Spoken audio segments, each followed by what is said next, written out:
Doctor مصدق ملک صاحب، یہ معاملہ بہت سینسٹیو ہے. ہم تو اس وقت آسانی سے بات کر رہے ہیں، لیکن اداروں کی لڑائی میں ہماری حکومتیں چلی جاتی ہیں، ہماری ڈیموکریسی ڈیریل ہو جاتی ہے، ہمارا سسٹم 25-30 سال پیچھے جا گرتا ہے، پھر ہم روتے ہیں کہ دوبارہ جمہوریت بحال ہو جائے. اس سے پہلے رکھتے ہیں، سیدھی نہیں کرتے آپ نے.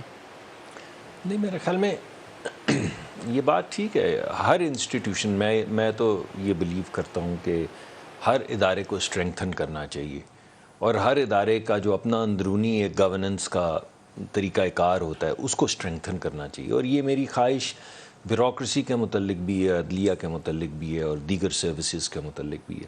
اس وجہ سے انسٹیٹیوشنل اسٹرینگتھننگ جو ہے وہ تو بہت زیادہ ضروری ہے. کیونکہ دیکھیں، انفرادی طور پہ تو آپ نے ریٹائر ہو جانا ہوتا ہے، تو کوئی بھی ایک شخص چلا نہیں سکتا کسی بھی حکومت کو. ایک دوسرا، میں یہ سمجھتا ہوں جو کام آپ نے کرنا ہوتا ہے نا، وہ جو آپ 5-7 سال میں نہ کر پائیں وہ آپ کر ہی نہیں سکتے. اسی وجہ سے لیڈرشپ کی روٹیشن بھی جو ہوتی ہے وہ امپورٹنٹ ہوتی ہے. جو رولز بنائے ہوئے ہیں کہ 6 سال بعد یا 5 سال بعد الیکشنز ہو جائیں، یا تقرریاں جو ہیں وہ 3-5 سال کے بعد ہو جائیں، یا سینئر موسٹ کو لگائیں تو 1-2 سال میں وہ ریٹائر ہو جائیں، اس کی وجہ یہ ہوتی ہے کہ جو آپ نے کرنا ہوتا ہے وہ تو آپ کر جاتے ہیں، اس کے بعد آپ کے آئیڈیاز سٹیل ہونا شروع ہو جاتے ہیں. تو اگر انسٹیٹیوشن میں اسٹرینگتھ ہو، اگر اس کے اندر سکسیشن پلاننگ ہو، نیچے سے لوگ آ رہے ہوں اور ایک تواتر سے آ رہے ہوں، تو انسٹیٹیوشن جو ہے وہ اسٹرینگتھن ہو جاتا ہے. یہ خان صاحب کی جو آپ نے 1-2 کلپ سنائے ہیں، ان سے مجھے افسوس ہوتا ہے. مثلا اب وہ کہتے ہیں کہ کسی نے کرمنلز کو ہم پہ بٹھا دیے، چلے انہوں نے ہم پہ اعتراض کرنا تھا، کر دیا، وہ کرتے رہتے ہیں. مگر جو اب سوال اٹھے ہیں، مجھے نہیں پتا کہ آپ کے چینل پہ یہ نام چلتا ہے یا نہیں، لیکن ملک ریاض صاحب سے 450 کنال جس شخص نے زمین لی ہو، 190 بلین پاؤنڈ کہاں گیا جی، اور 190 پاؤنڈ اس کو گفٹ کر دی ہوں جو اس کے اکاؤنٹ میں پڑے ہوئے ہیں. جس شخص نے کابینہ کے اندر ایک سیکرٹ ڈاکیومنٹ سیل کیا ہو، ایک شخص ملک ریاض کو $250 ملین یا 190 ملین پاؤنڈ گفٹ کرنے کے لیے، وہ کسی کو سر کرمنل کہہ سکتا ہے؟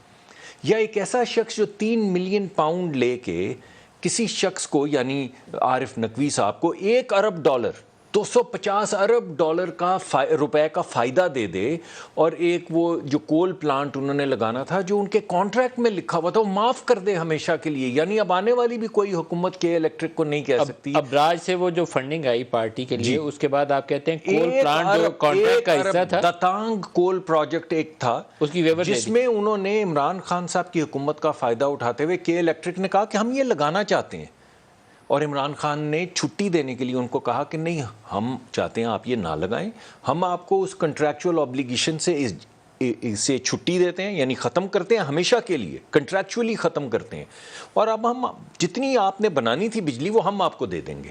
آپ سوچیں، وابڈا کے سسٹم جو بندہ 3 یا 2 ملین پاؤنڈ کے لیے کسی کو $1 بلین کا فائدہ دے رہا ہو، 450 کنال زمین اس سے اپنے اور بیگم صاحبہ کے نام پہ لے رہا ہو، اور اس کو ٹرسٹ کے نام پہ ہے، لیکن بہرحال کنٹروورشل دیکھیں 2 ٹرسٹی ہیں، ایک بیگم صاحبہ، chairman of trustee Imran Khan خود ہے. یہ مناسب نہیں. اگر میں چلیے میں مانتا ہوں، اگر میں یہ کروں تو آپ کیا کہیں گے؟